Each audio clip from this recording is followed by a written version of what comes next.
Hey guys, SGT Nickel here. Just wanted to show you a nettle grove, another edibles plant. Just coming up, this is the perfect time to take them.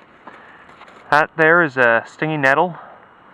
There's a few varieties, all of them are edible. And you don't eat them like this. If you touch them, they can burn you. It's got silic acid, which is a chemical that's a reactant, or an irritant. And you'll end up you can get blisters, and it really itches, and it's actually quite sore.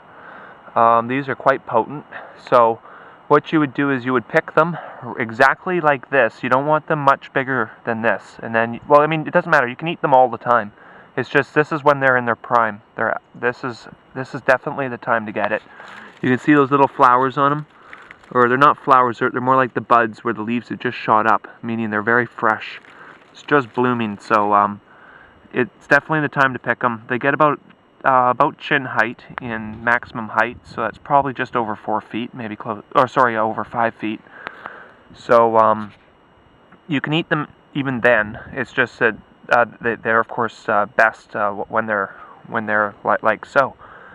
And sometimes they'll get purple. They flower and seed. But anyway, they're quite tasty. And what you do is you just soak them in boiling water for not very long, probably just a few seconds, and what that does is it kills off the hairs and takes out the silic acid, and it's very much like spinach at that point. And where you find this stuff, you'll often find docken or dock, which is, if you burn yourself with this plant, you can use that plant to neutralize the burn. And it's also an edible plant. It's quite tasty. It's up often all year round, but in this area it's actually died off, and I'll have to show that one in another video, because there actually isn't any right around here. But it's high in vitamin C. This one's got a lot of nutrients in it, as the stinging nettle. And another good thing to take away the burn from this is baking soda, because this is an acid, so you need to mix a base with it to neutralize the burning. Water often just makes it worse, just spreads the acid around, and your pores open up when you put water on your skin, and that brings more silic acid in. So the best thing to do to neutralize it, of course, is use a base. Warm soapy water is better than just regular water, but I find just baking soda is often a good cure. So yeah, these are stinging nettles. They're definitely in the edible category, and they're very good for you. Probably more healthy than most of the vegetables you would buy in your regular store nowadays. So just thought I'd share. There's a whole bunch of them. They got this nice jagged leaf. They have a hair on them. Here, I'll actually go to see if this makes it better. But these are stinging nettles, or also known as nettle. Another cure that they've also known to be doing is prevent from hypothermia and frostbite, believe it or not.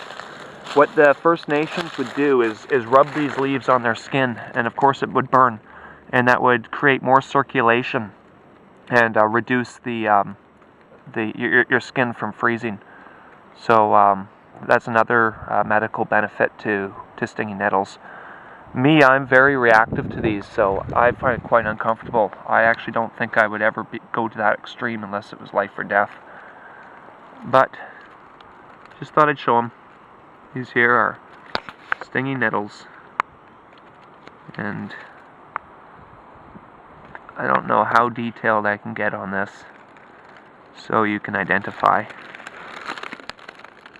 The best way to actually tell is touch it. And if you touch it with the back side of your hand, it will burn.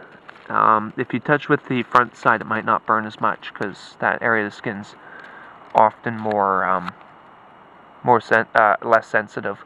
So if you brush it against a sensitive area of skin and it bubbles and burns, you know you've definitely got the right plant. This isn't the same as poison ivy. Poison ivy looks quite different.